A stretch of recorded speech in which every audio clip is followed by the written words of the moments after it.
tarde. Hoje é mais um dia feliz em nossas vidas. Comemoramos hoje o Dia das Mães. Mas vocês concordam que nós somos mãe todos os dias, 24 horas, não só dos nossos filhos, mas também dos netos, dos sobrinhos, dos irmãos quando aconselhamos, do outro quando ouvimos, e assim por diante. Somos muito importantes, mas não é aquela importância vaidosa nem orgulhosa. Nós somos um porto seguro. E às vezes o porto seguro também precisa de uma segurança para seguir em frente. Mas logo nos recuperamos. E eu gostaria de falar para vocês a missão, antes de entrar na palestra, a missão da mãe no Espiritismo e no amor. E é inegável o nosso sentimento de amor pelos nossos filhos. Concordam? É inegável. É um amor tão grande que se assemelha,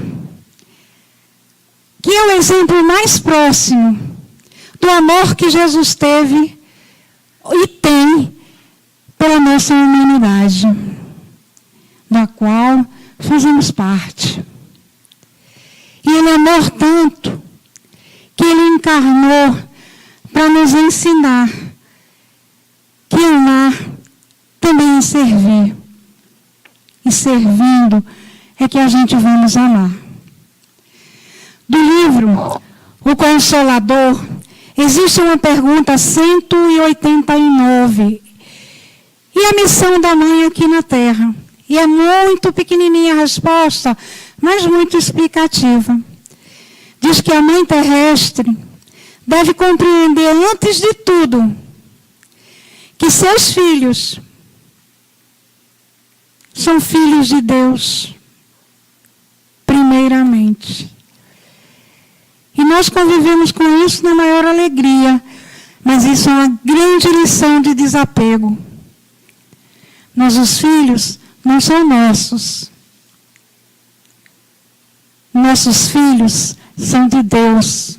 Apenas oportunamos as experiências dele aqui na Terra.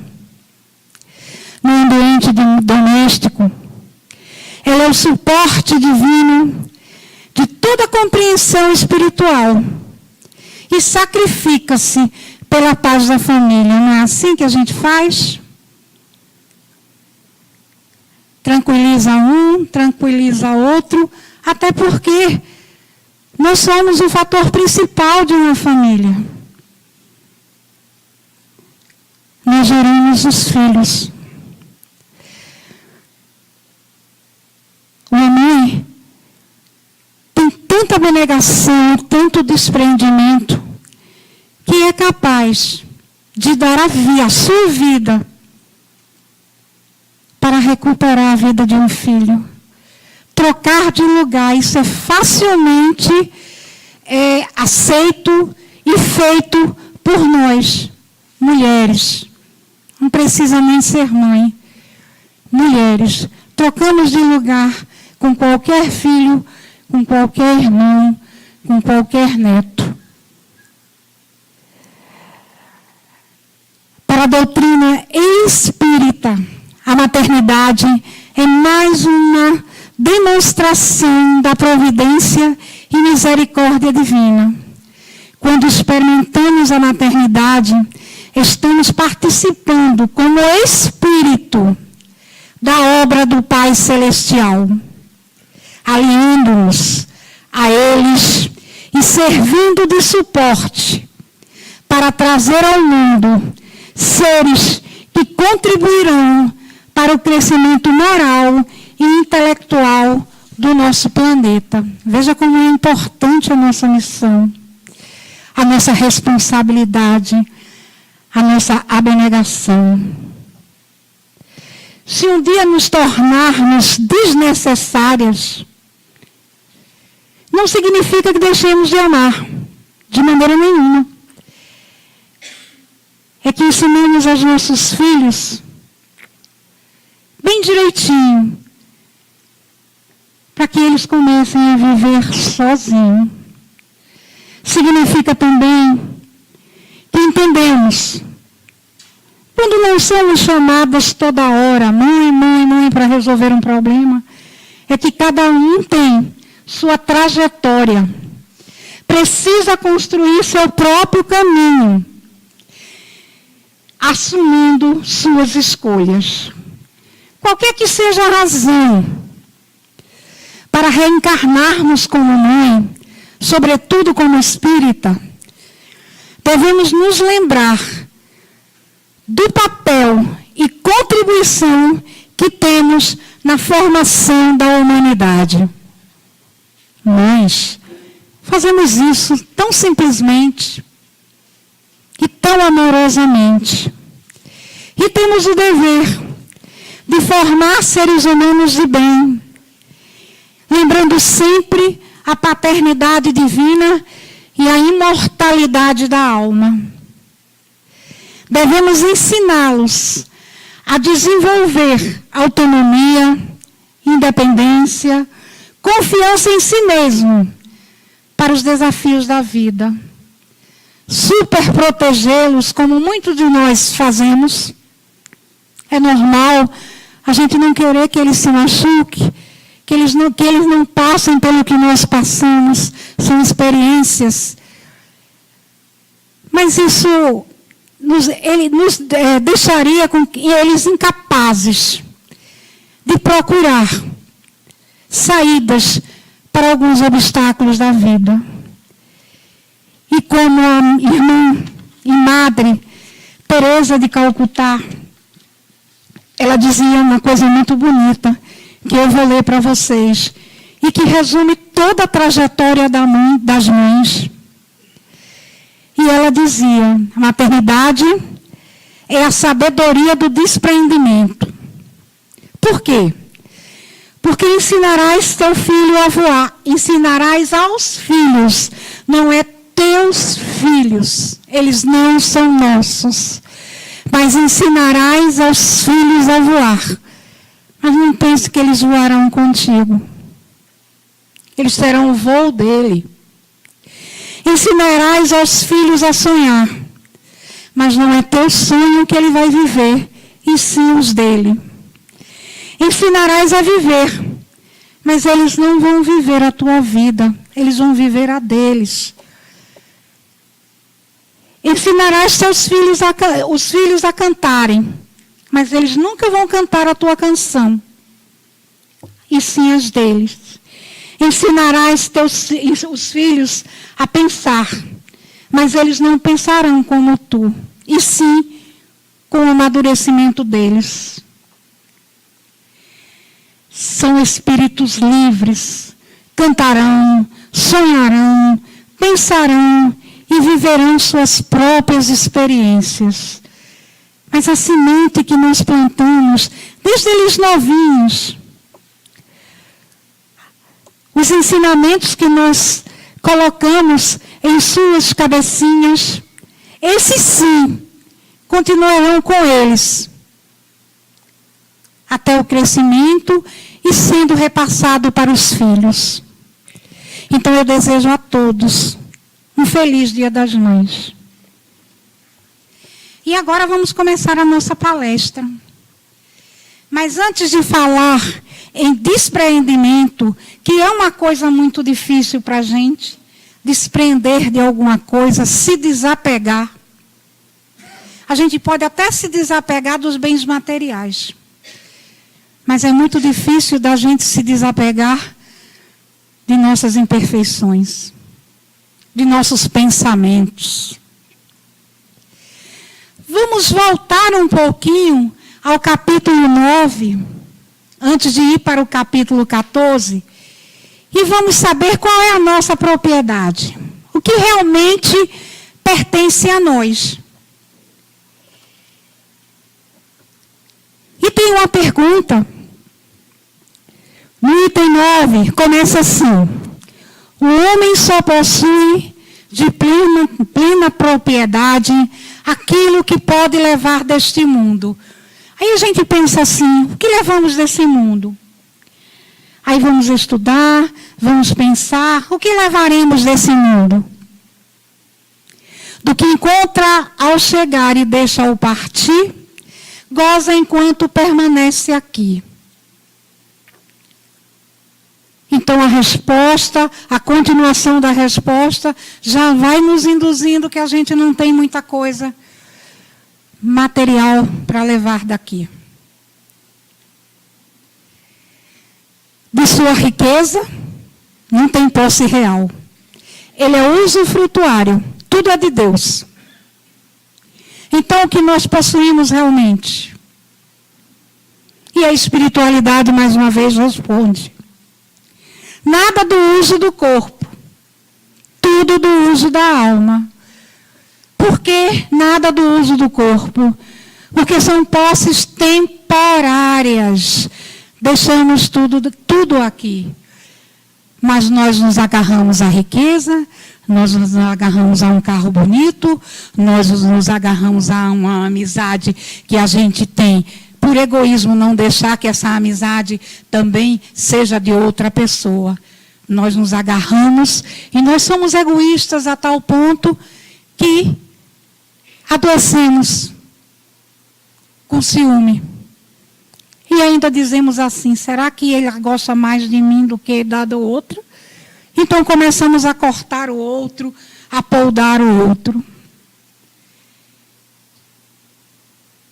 E ele diz ainda, nada do uso do corpo, mas tudo do uso da alma.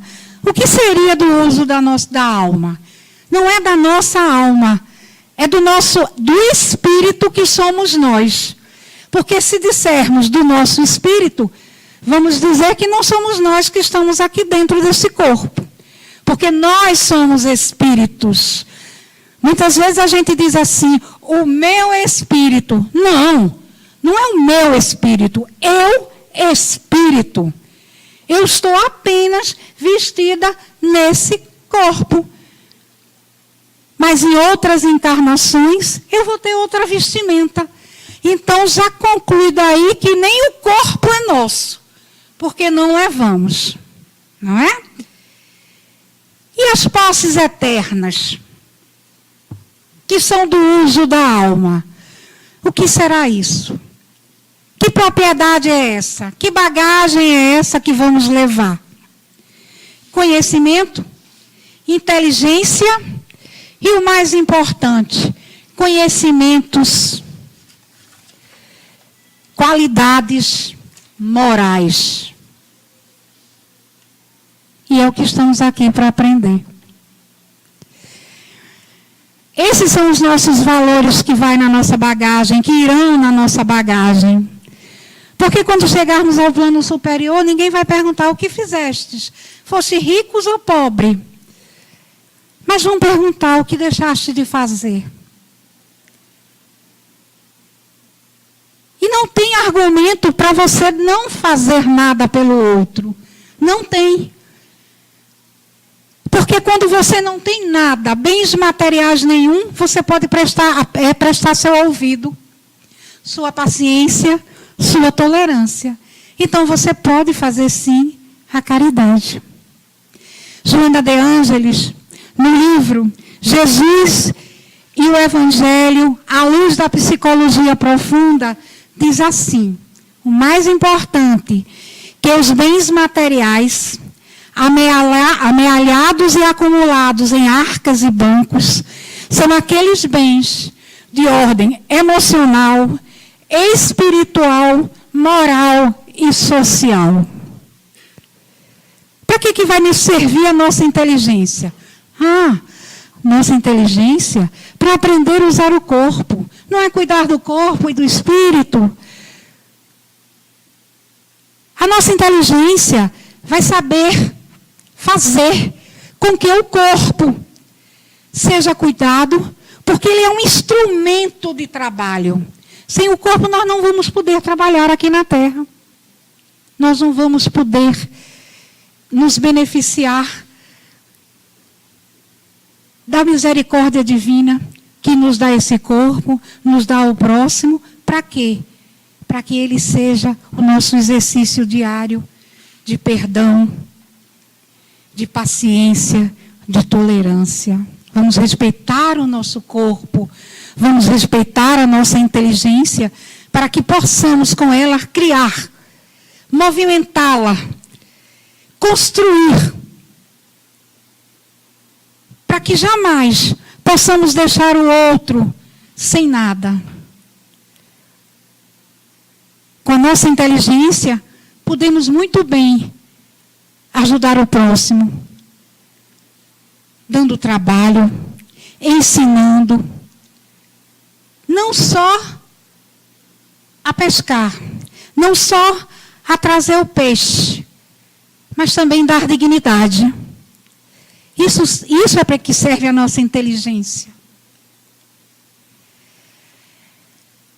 Também temos outra coisa muito importante, as tendências que deverão ser cultivadas para o bem. Sentimentos voltados para o nosso próximo. Quando pensamos no próximo, ou pensamos só no próximo, naqueles que estão em casa, mas os da rua também são próximos. Aqueles que não conhecemos também são nosso próximo. Todos aqui são próximos e semelhantes. E quando a gente diz próximo e semelhante, a gente está respeitando a paternidade do Pai. Porque o Pai é só um. Nós é que ainda não entendemos a sua paternidade. Por isso é que não vemos o outro como semelhante. Quando começarmos a ver o outro como semelhante, como irmãos, iguaizinhos, aí sim, nós vamos merecer ser seus filhos. E aquele que consegue fazer isso, que eu falei, já está bem próximo do caminho de seguir os ensinamentos de Jesus. E almeja o progresso. Caibá Schutel, no livro Fundamento da Reforma Íntima, diz o seguinte: a ignorância é um entrave impedindo nossa renovação interior. Olha, para desprender, nós vamos ter que nos reformar. Por quê? Porque vivemos mergulhados no orgulho e no egoísmo. Tudo é meu. Só eu que sei fazer. Só eu que posso saber. Ela não é tão capaz igual a mim. E isso se chama, gente, tendências que não são muito boas. Sentimentos que nos ligam ao passado, não muito distante ainda, que ainda nos escravizam, primitivos. É muito difícil para a gente, ao fazer uma reforma íntima, conseguir entender os nossos erros, as nossas falhas, as nossas imperfeições. Ainda não conseguimos nem começar a nossa reforma, mas já temos um grande passo. Hoje nós somos a melhor versão dos tempos primitivos. Mas podemos melhorar mais. Porque Jesus disse: vós sois deuses e podereis fazer mais do que eu fiz. Nada que ele disse foi aleatório. É porque nós podemos mesmo. E quando a gente abre o Evangelho e diz que o perdão, que o amor remove montanhas, não são essas montanhas de pedra, mas são as nossas imperfeições. Para se perdoar é preciso fazer uma reforma. E é por isso que a gente tem tanto medo da morte. Porque não sabe o que vai acontecer conosco do outro lado. E que talvez ainda pensamos na mudança de plano. Mas uma mudança de plano vai acontecer quando desencarnarmos, mas vamos ser as mesmas pessoas que fomos aqui. As mesmas vão estar do outro lado após o nosso desencarne. Vamos ser iguaizinhos, com as nossas imperfeições, com as nossas melhorias. Acredito que o nosso medo é esse, porque a morte não santifica ninguém. Somos espíritos em evolução. E a gente nunca pensa nisso, não é? Nós não estamos aqui de passagem. Estamos aqui para aprender. Somos viajores, mas a cada encarnação nós aprendemos. Essa viagem, esse mergulho na carne é bom para que a gente possa reaver nossos erros, reatar com os nossos inimigos, nos reconciliarmos. De passagem estamos, mas não como pensamos. Não é indo e voltando na inconsciência de não fazer nada, de esperar para a próxima encarnação. Não, vamos lutar para dominar uma tendência. Porque virtude nenhuma, ela é natural, ela é não é inata, feito a fé, que já nasce conosco. Ela é, sim, uma construção. E nessa construção, nós vamos alimentando essa virtude, cultivando com humildade.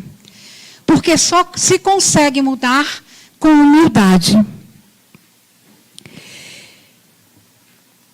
E quando pensamos que somos coisas superiores, aí estamos mais enganados ainda. Nós não somos iguais, somos iguaizinhos. Mesmo que ocupemos uma posição, nós somos iguais. Vamos ter as mesmas doenças, vamos ter o mesmo destino. O que vai valer são as nossas qualidades morais. É o que a gente tem em relação ao próximo. É o amor, fazer o bem, perdoar, ser tolerante. Fazer ao outro o que gostaria que o outro nos fizesse. Tal é a lei. Essa é a lei, não é? Então começamos o capítulo 14, o despreendimento dos bens terrenos. E o que é isso? Como a gente pode se desprender dos bens terrenos? No início do capítulo tem assim: então se pode servir a Deus e a Mamon. O que será isso? Ou a gente despreza um e enaltece o outro, ou vice-versa. E isso é uma grande dificuldade para a gente. E no Livro dos Espíritos, 717, existe uma pergunta. A natureza não traçou o limite das nossas necessidades em nossa organização? E a espiritualidade responde, sim. Mas o homem é insaciável. A natureza traçou os limites, mas os vícios, as nossas tendências, alteram a sua constituição, a sua pureza divina. Nós fomos criados simples e ignorantes. Com a meta de quê, gente? De conseguir a perfeição para ser felizes. Mas como ele é insaciável, não temos limites, então ele criou para si necessidades não reais. Aí a gente vê o necessário e o supérfluo. É bom que a gente chegue em casa e fique e imagine, será que eu preciso mesmo ter isso ou aquilo? Guarde alguma coisa que vocês acham que não vai precisar, que podem viver sem ela. Guardem uns dias. E vejam, é necessário mesmo aquele objeto, ou aquela maneira, uma roupa que você comprou, ou que vai fazer uma coleção de várias roupas. Guardem um pouquinho e vivam um pouco e vejam, é necessário? Eu dependo daquele objeto para viver, eu dependo daquela roupa para me sentir bem. Porque se eu me depender de coisas materiais para me sentir bem, então eu preciso realmente, urgentemente, nos avaliarmos. Supérfluo e necessário. Dê uma olhadinha nisso, porque é muito bom. A gente, às vezes, compra coisa que não é necessário. Não tem necessidade de termos aquilo. Podemos passar com coisas mais simples. Com coisa mais simples. Tem uma historinha muito interessante que diz assim: um jovem viajante parou numa cabaninha. Uma cabaninha muito simples. E ele estava morrendo de sede e queria passar a noite nessa cabaninha. E bateu na cabana, quem atendeu foi um monge. E o monge disse, o monge perguntou o que é que ele queria. Então ele disse: eu quero abrigo por esta noite e quero uma caneca de água. E o monge abriu a porta da cabaninha, deu a caneca, deu mais alguma coisa para ele comer, forrou um lençol no chão, uma espécie de uma manta no chão, e disse: aqui está a sua cama. E ele, tomando água, olhou ao seu redor e disse: você mora aqui? Ele disse: moro, e minha casa é sua casa. E ele disse: onde estão os seus móveis? E o monge disse: onde estão os seus? Aí ele olhou assim e disse: mas eu estou aqui só de passagem. Eu estou aqui só de passagem, eu não tenho móveis, não preciso de móveis. E o monge disse: eu também estou aqui só de passagem. Eu estou aqui aprendendo. Não vamos chegar ao extremo do monge. Porque cada um tem a necessidade que precisa. Mas vamos avaliar nossas necessidades. E o ser humano, como nós, né? Todos nós, seres humanos, temos, por natureza, a necessidade de nos apropriar das coisas que nos cercam. Nossos desejos são sempre ilimitados e não sabemos colocar limites nas nossas posses. Isso é para que vocês avaliem o que é que realmente eu preciso para viver. Eu preciso de conforto para viver? Preciso. Mas eu não preciso do supérfluo do conforto. E eu tenho que me desapegar disso. Essa semana a gente estava trabalhando no bazar, que é um trabalho difícil, não é um trabalho fácil. Não é um trabalho só que a gente faz a triagem, mas a gente lava, a gente passa, a gente costura. E ao abrir um pacote de roupas todas limpinhas, bem limpinhas, dava para notar que foi uma pessoa que desencarnou, que voltou para a casa do pai. Mas ao abrir o pacote, a vibração daquelas roupas foi tão forte que a pessoa ficou meia tonta.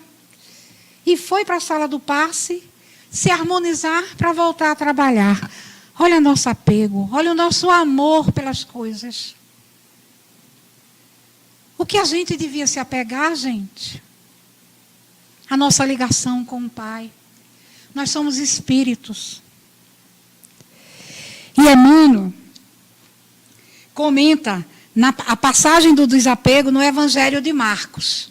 E ele diz assim: pois do que aproveitaria o homem ganhar o mundo e perder a sua vida? Por que ele disse isso? Várias pessoas esquecem da saúde, da vida, da família, dos amigos, para ganhar dinheiro.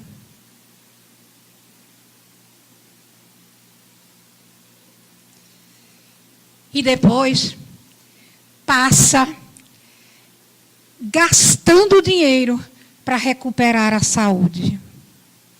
Veja que interessante. maioria das pessoas, ou algumas pessoas, fazem isso.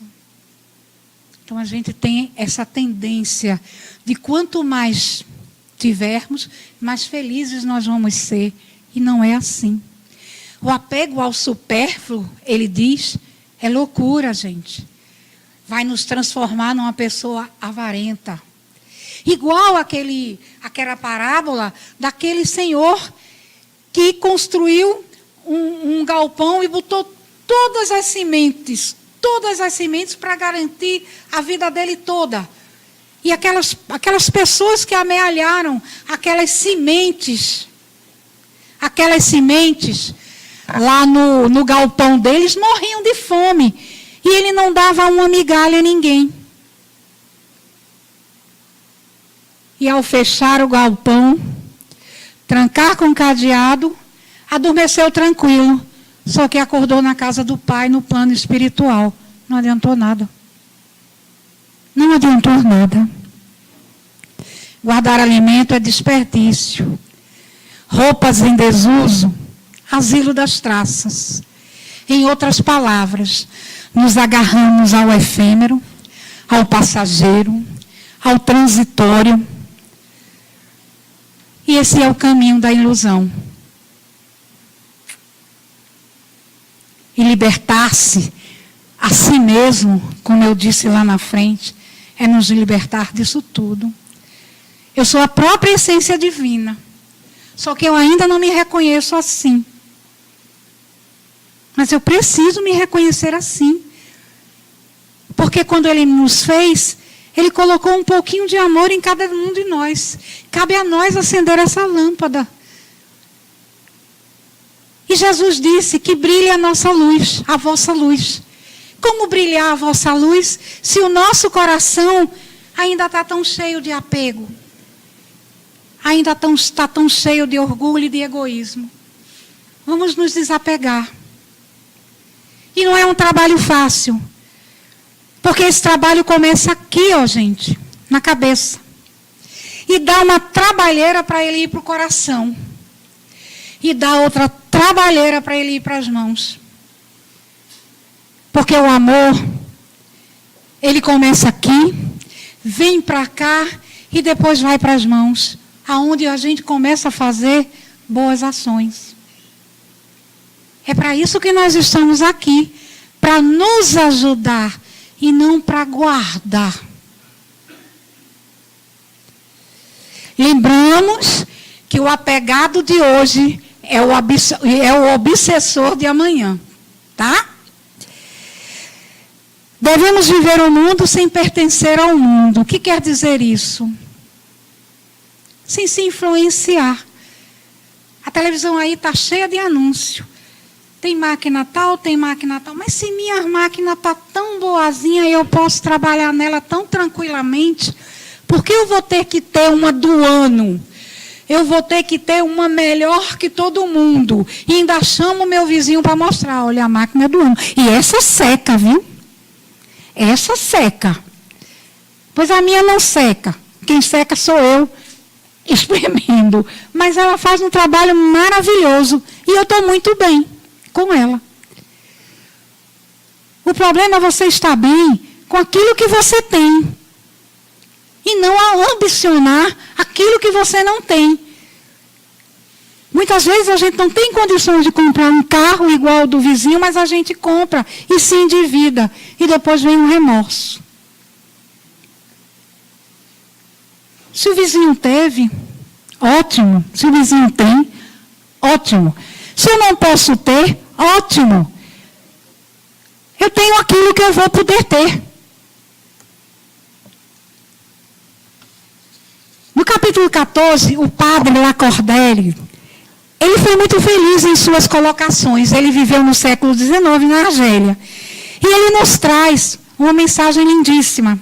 Ele diz que o amor aos bens terrenos, ou materiais, constitui um dos mais fortes entravos para o nosso adiantamento moral. Nós ficamos estagnados e só vemos aquele mundinho do ter.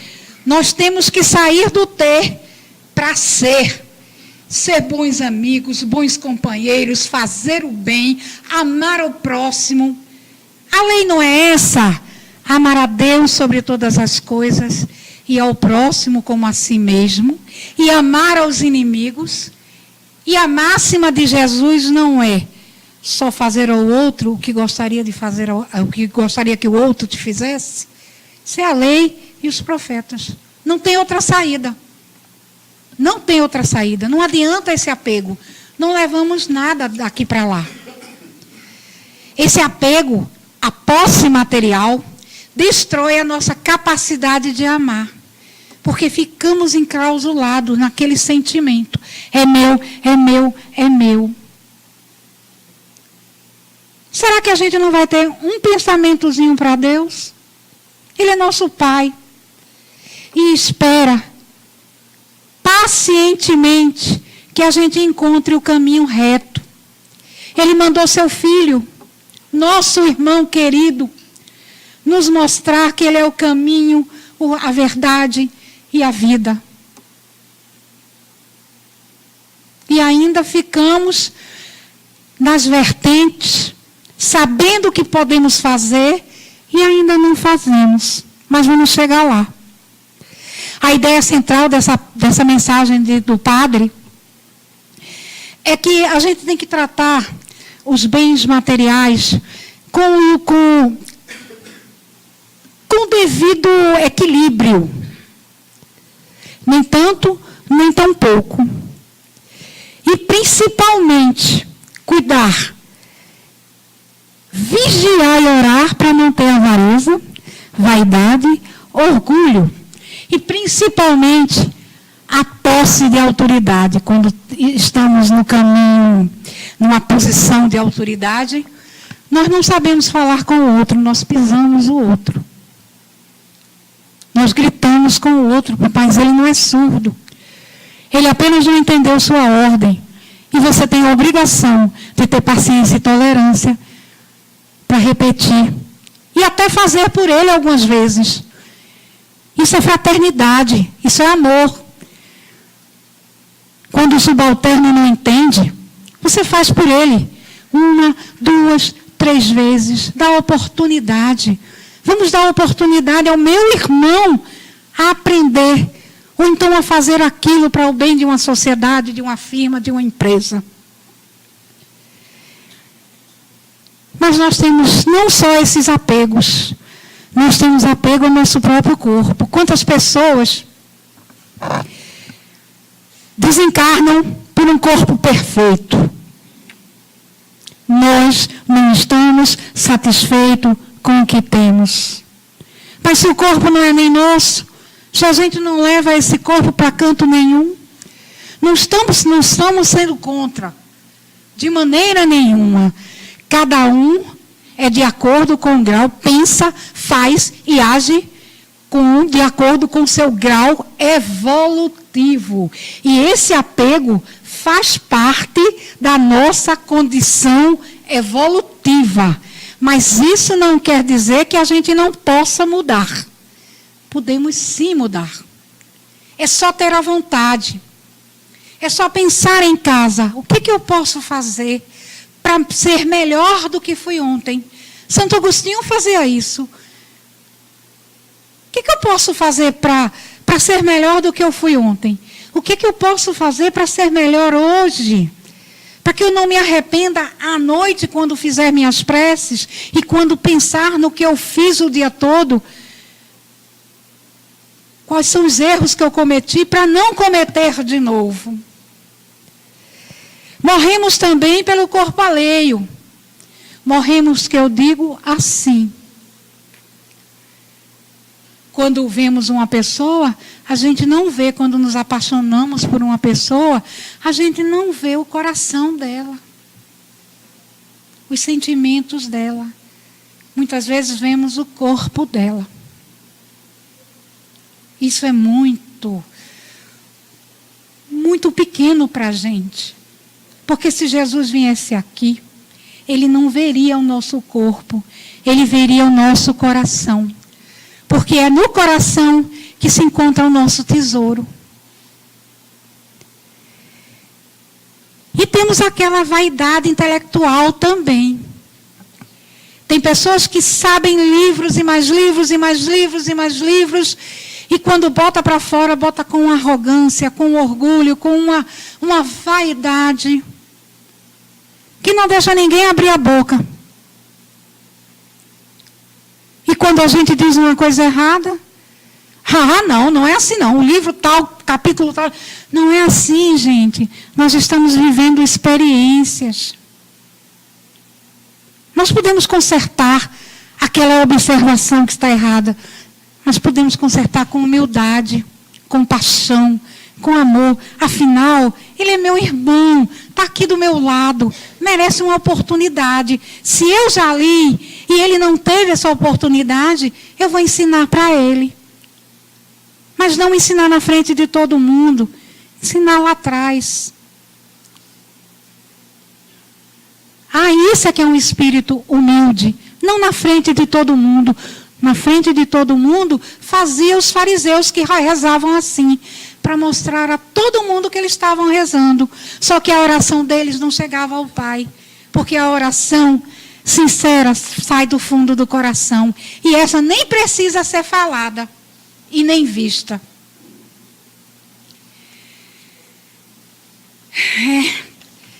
E tem pessoas ainda que fazem regressão do passado. Eu quero saber quem fui. Porque o obsessor eu quero saber quem é esse obsessor de várias encarnações, e eu quero saber que eu quero me livrar. Mas se você não muda, você se livra de um obsessor, mas outro vem e fica no lugar dele. Porque sua vibração é lá embaixo. Porque sua vibração ainda não subiu, ainda não é aquela vibração de amor. Ainda não é aquela vibração desapegada de tudo, do bem. E aí nós ficamos naquilo, não é? Não podemos fazer nada porque ainda não tivemos a vontade de nos modificarmos. E a gente se esquece de uma coisa muito importante. Que o passado não importa para a gente mais. A gente não pode reviver o passado. A gente pode consertá-lo e fazer um novo final. E isso é através de quê? Da reencarnação, que é o recomeço. Todas as vezes que reencarnamos, nós recomeçamos. E a gente não se lembra disso. E vamos fazer a regressão. Nada contra a gente. Tem gente que se sente bem fazendo regressão. Mas eu acho que é um desperdício de tempo. Vamos pensar no futuro, vamos semear melhor, vamos plantar melhor, vamos amar mais. Vamos ser em lugar de ter.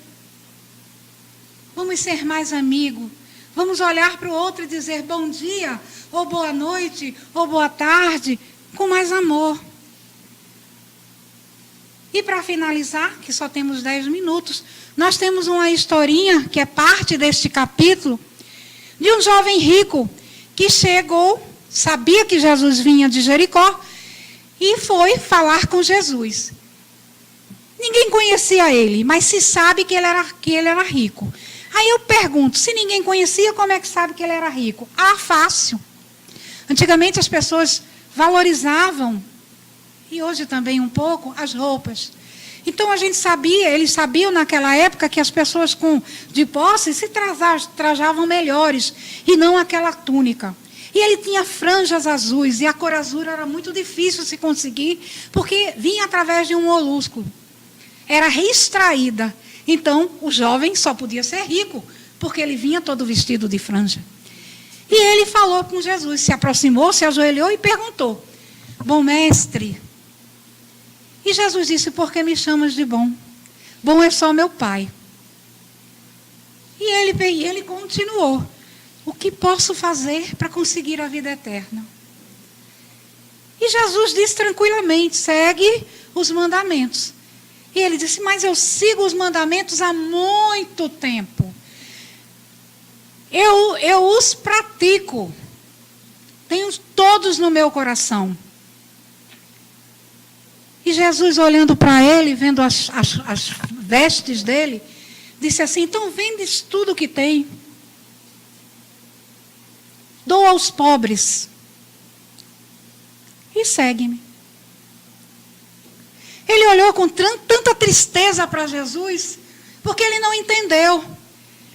E também ele não estava disposto a se desapegar.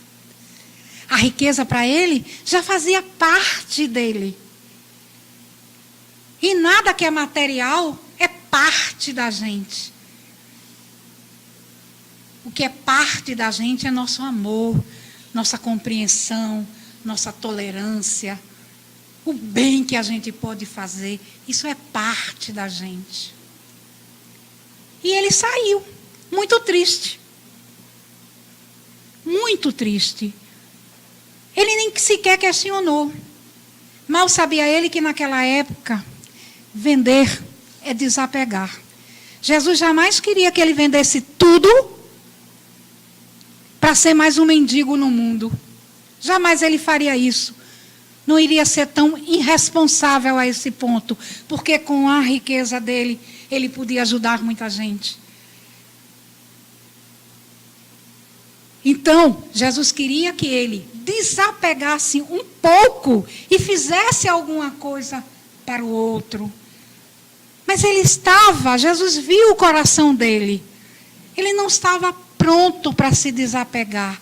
Mesmo que o mestre tivesse dito: pega um pouco de tua herança, de tua fortuna e faz alguma coisa pelo outro. Ele não estava disposto a isso. Porque quem dá muito valor ao dinheiro, quando perde, jamais vai ter aquele grito de Jó: Senhor, vós me destes e vós me tirastes, seja feita a vossa vontade. Muito difícil agir como Jó. Ele perdeu tudo, mas a resignação foi tanta que Deus devolveu tudo a ele. Mas Jó estava numa prova, como nós também estamos numa prova. A prova do desapego. E desapegar é virtude. E virtude dá trabalho. A gente só consegue dominar uma virtude com humildade. Dominar o orgulho com a humildade. E Jesus volta e diz assim: é mais difícil, é mais fácil passar um camelo pelo buraco da agulha do que um rico ganhar o reino dos céus. E o que é o reino dos céus? É lá em cima que a gente vai festejar? Não. O reino dos céus está dentro de nós. É a nossa conquista espiritual. É o nosso desapego. É o bem que a gente faz. É o amor que a gente tem. Nós vivemos duas naturezas. Mas que a natureza espiritual, aquela que nos liga a Deus, seja mais proeminente em nossas vidas. A material, a gente vai precisar enquanto estivermos aqui. E a espiritual, estando aqui ou lá, nós vamos precisar muito. Porque nós estamos aqui em prova, em expiação. E a gente vai ter que aprender a equilibrar essas duas naturezas, para que a gente possa viver bem. E os próprios discípulos disseram: mas Jesus, nós nos desapegamos de tudo. Será que ainda não vamos conseguir o reino dos céus? E ele disse: verifica teu coração, dá uma olhada no teu coração, te transforma. Porque tudo foi feito para o bem do Espírito. E tudo o que precisamos está dentro de nós. Não vamos buscar lá fora, porque lá fora é uma passagem. Vamos nos buscar dentro de nós mesmos. Vamos ver o que é que a gente pode fazer com o nosso orgulho, com o nosso egoísmo, com a nossa vaidade, com a nossa mania de autoridade, para que a gente possa viver bem, para que a gente tenha o outro como irmão. Mas irmão mesmo. Não é irmão quando está aqui dentro, não. É irmão quando sair. E isso está muito bem explicado na parábola O Bom Samaritano. Quando aquele senhor pega ele no colo, aquele moribundo que foi atacado pelos ladrões, ele se despiu ali de tudo. De tudo. Do temor, daquela falta como é que se diz? De egoísmo, de passar, porque muita gente passou e ninguém ligou. Mas ele foi tocado pelo sentimento. Por isso que eu digo, não é importante ter, é importante ser. Porque várias pessoas tinham os ensinamentos na cabeça, mas não tinham no coração. Então passaram e deixaram aquele pobre ali. Mas o samaritano, que era até incompreendido pela sociedade, o acolheu. Ele se desapegou de tudo. Não importa, ali poderia ser um fariseu deitado no chão, um sacerdote, que era inimigo do samaritano. Ali podia ser um levita. Mas ele o abraçou. Ele o abraçou, limpou suas feridas. Vocês querem mais desapego do que Maria? Deu seu filho, entendeu a missão do seu filho e ficou com seu filho até a morte sem reclamar nada, porque sabia que era a missão dele. Então é importante para a gente, lembre-se sempre, desapegar é o mais importante. Agora, não é esbanjar dinheiro que é desapegar, não, gente. Isso é desperdício. Desapegar é você ter alguma coisa que possa fazer o outro feliz. Desapegar é você ter uma profissão ou vamos dizer assim, um dom que possa ajudar a ensinar o outro, sem ter medo que o outro vire um adversário seu. Vamos colocar isso na cabeça. Eu espero que vocês tenham entendido o que é desapego. Espero que vocês tenham passado uma tarde agradável. Muito obrigada. Boa noite.